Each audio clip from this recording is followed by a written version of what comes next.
Rome 12:12 ఆశాభావంతో ఎదురు చూస్తూ ఉండండి. రోము 12:12 అనేది బైబిల్ వచనం. ఇది విశ్వాసులను కష్ట సమయంలో ఒక నిర్దిష్ట మనస్తత్వాన్ని కొనసాగించమని ప్రోత్సహిస్తుంది.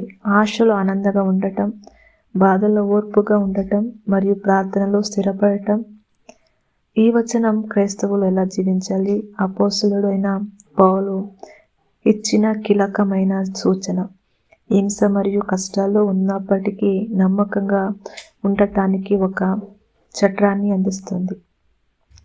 రోమియోలో 12:12 ఒక క్రైస్తవ జీవితాన్ని ప్రోత్సహిస్తుంది.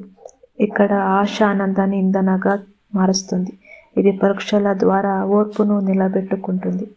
ఇవన్నీ ప్రార్థన పట్ల అంచంచలమైన నిబద్ధత ద్వారా మద్దతు ఇవ్వబడతాయి. ఆమేన్.